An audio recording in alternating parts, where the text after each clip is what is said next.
Today in the lab, an interview with one of our very favorite children's authors. Come right back and find out who.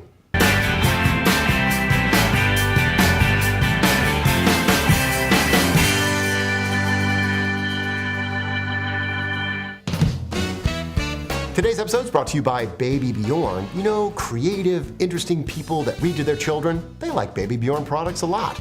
That's why we're grateful to be brought to you by Baby Bjorn. Every once in a while we have the opportunity to interview authors here in DadLabs, and I'm really excited when it's one whose books my kids love. Today we're talking with Jarrett Krosoczka, who is the author of the Lunch Lady series. Now, in addition to that famous and very popular series, he also has a series of picture books. He's recently released a new one called Ollie the Purple Elephant.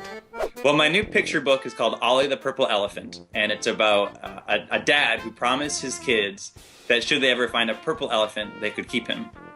And one day on a stroll through the park, they meet Ollie, who is indeed a purple elephant. So the dad, he has to keep his word to his kids, and they invite Ollie to come back and live with them. And now they live in the city, so they don't have a very big place. They live in a very cramped city apartment. But they love Ollie, and Ollie's happy.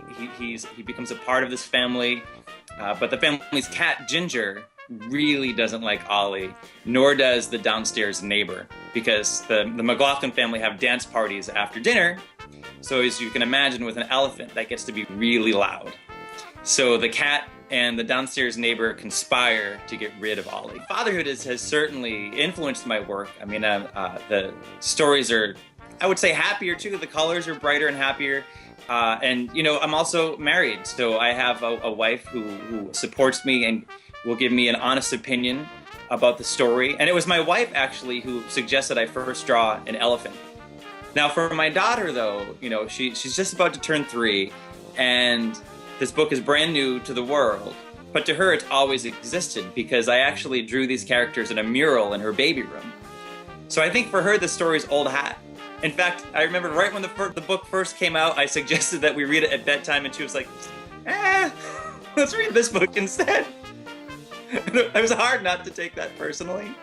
And like, it's dedicated to you, Zoe. Like, it says your name on the title page. I named the monkey after you. She's like, no, let's read that book instead. One of the greatest parts of being a dad now is that because I get to read picture books to my child, I get to read more picture books in general. But we've been reading some comics too. There's this great comics collection called Nursery Rhyme Comics. We've been reading this graphic novel called Bake Sale, which is about an eggplant and a cupcake that are best friends. And I Want My Hat Back by John Klassen is a really funny book. My Name is Elizabeth is a great new picture book that was just published this past year. Say What by Angela J. is a really funny book about wondering what the baby animals are really saying to their moms and dads. One of the biggest challenges as an author-illustrator is, well, you have to spend so much time worrying about the plot, worrying about the story and the characters and the structure. And when you come on as just the illustrator, a lot of that stuff has already been worked out. Not to say that there isn't a lot of work when you're just illustrating a book, because you have to decide what the characters are going to look like, you have to decide how you're going to break down the text. So there are pros and cons to both.